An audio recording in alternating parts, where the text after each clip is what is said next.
lulusot. Okay, ano ba yung mga ano natin mga paps? Bakit yan lumulusot?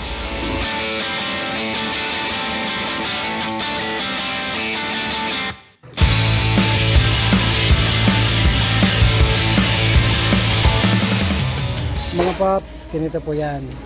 Once po na nalusutan na po kayo nito at tumakbo na po yan ng mga 50, 80, 100,000 na hindi 150,000 km na hindi pa po kayo nagpapalit ng clutch component, dapat po sabay nyo na. Ayan, para isang trabaho lang.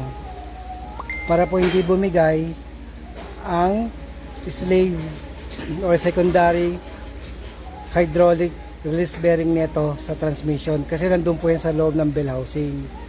Go ahead, pero mas maganda niyan palit na ng clutch component. Yan.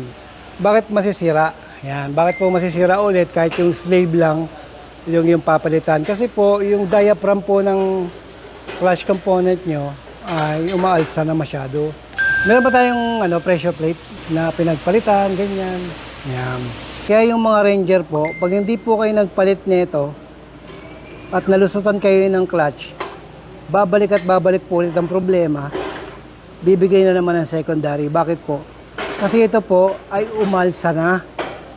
Diba? Pag umaalsa yan, hirap na siyang itulak. Ang lakas na ng tension. Eh syempre, hydraulic lang yun eh. Ang nagpo-push doon talaga, fluid. Pag ito umalsa, nahihirapan ngayon yung release bearing na itulak to. Kasi once na bago kasi to, once na bago to, pag sinalpak mo to doon sa taas, itong diaphragm na to, lumalapat. Yan, kapag hinigpitan mo sa taas yan, ito, titiklop, magiging flat. Pagkatagalan yan ay umaalsa. Ngayon, papalitan mo lang siya ng secondary, doble, triple trabaho, which is very good. Sa amin, pabor yan. O, di ba? Baba ulit ang clutch, component. Kitika siya ulit, masisira na naman. Yeah, masisira na naman yung secondary, which is yung hydraulic niya dito na release bearing.